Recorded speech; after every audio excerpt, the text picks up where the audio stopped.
Assalamualaikum warahmatullahi wabarakatuh. Pada kesempatan kali ini saya akan menjelaskan materi mengenai proses sistem terdistribusi. Sebelum itu saya memperkenalkan diri. Nama saya Al-Mukmin, mahasiswa Universitas Bumi Gora, jurusan Ilmu Komputer. Kita langsung saja ke materi. Yang pertama, materi pengertian dari proses sistem terdistribusi itu sendiri.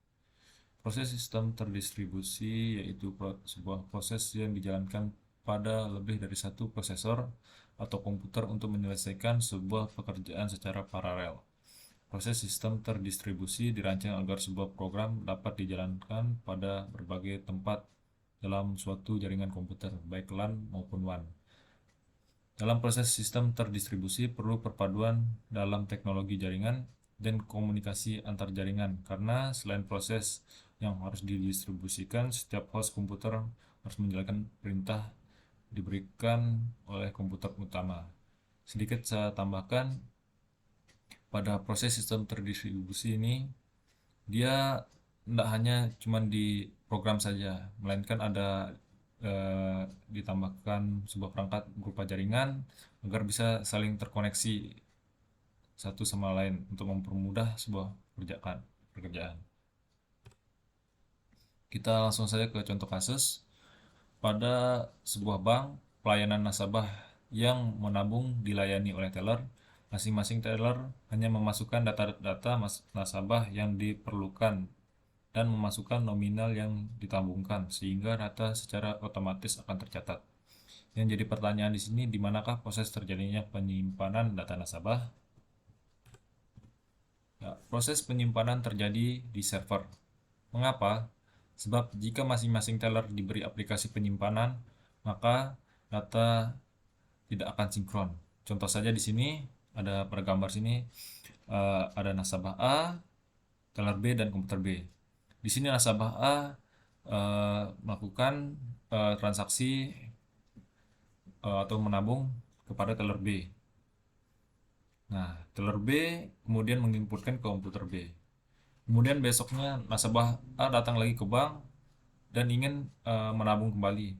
Tapi di sini teller B sedang sibuk, sedang melayani nasabah lain, sehingga ketika misalnya dia nasabah A ini melakukan menabung di teller yang lain, maka datanya tidak sinkron apabila data sebelumnya, data nasabah A sebelumnya ini ada di teller B atau yang disimpan di komputer B.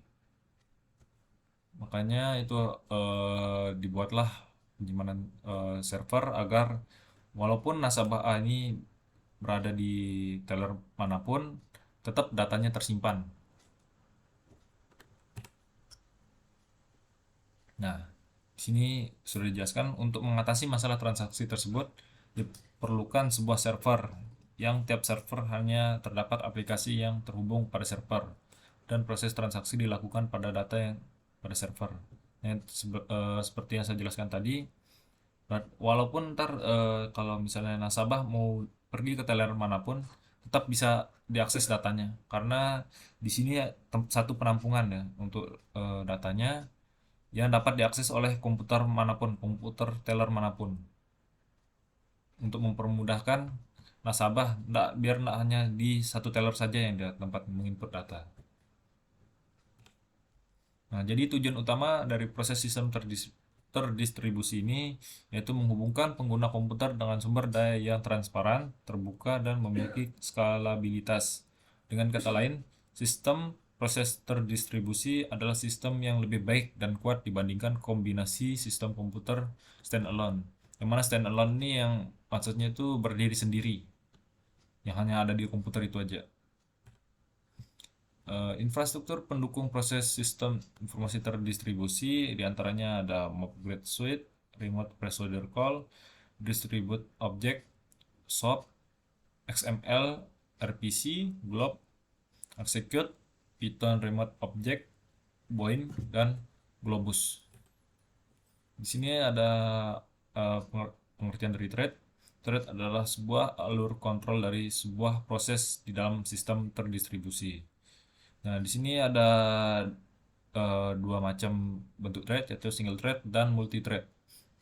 Single thread adalah hanya memungkinkan proses untuk menjalankan satu tugas pada satu waktu. Dengan adanya multi-thread, suatu proses dapat secara terus-menerus mengetik, menjalankan, memeriksa ejaan di dalam proses yang sama. Maka sistem operasi memungkinkan proses untuk menjalankan lebih dari satu tugas pada satu waktu. Jadi penjelasan di sini single thread hanya menjalankan satu tugas pada satu waktu. Misalnya dia dalam satu waktu yang pada single thread ini dia hanya menulis saja. Sedangkan kalau pada multi thread dia dalam satu waktu bisa menulis, membaca, dan memeriksa. Jadi keunggulan dari multi thread ini dia lebih dalam satu waktu ini bisa melakukan banyak proses, sedangkan single thread cuman bisa melakukan pada satu waktu aja. Di sini terlihat perbedaan dari thread dan multi thread yang seperti saya jelaskan tadi. Kok single thread ini hanya menjalankan satu tugas dalam satu waktu, sedangkan multi thread bisa menjalankan berbagai macam tugas dalam satu waktu. Langsung lanjut kita ke client server. Client server yaitu arsitektur berskala di mana setiap komputer atau proses pada jaringan yang berperan sebagai klien atau server. Klien yang paling populer dan digunakan secara luas saat ini adalah web browser, di mana komunikasi dengan web server melalui internet untuk mendapatkan menampilkan isi halaman web. Keuntungan dari pengguna jaringan client server yaitu kapasitas, keamanan, dan penghematan. Untuk client server pada web browser nih yang sering kita lihat kayak kita mengakses e-learning. Nah, itu kan berada di website ya. Kita tinggal memasukkan ID dan password, otomatis data yang berada pada kita bisa diakses melalui website pada internet. Dengan syarat kita harus mempunyai internet dulu. Kita lanjut untuk pengertian agent. Agent yaitu arsitektur berskala di mana setiap komputer atau proses pada jaringan yang berperan sebagai klien atau server. Di sini agent mempunyai dua klasifikasi yaitu ada desktop agent dan internet agent. Yang dimana desktop agent yaitu agent yang hidup dan bertugas dalam lingkungan personal komputer dan berjalan di atas suatu operating system. Sedangkan internet agent yaitu agent yang hidup dan bertugas dalam lingkungan jaringan internet, melakukan tugasnya itu memanajemen informasi yang ada di internet. Yang bisa saya jelaskan di sini untuk desktop agent nih, contohnya dia eh, untuk operasionalkan tugasnya itu di komputer langsung, yang berjalan di atas suatu operasi sistem, yaitu dia berjalan di sebuah aplikasi.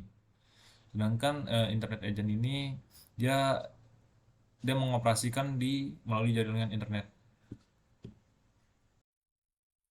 Sekian dan terima kasih. Kurang lebihnya mohon maaf. Wabillahi taufiq wal hidayah. Wassalamualaikum warahmatullahi wabarakatuh.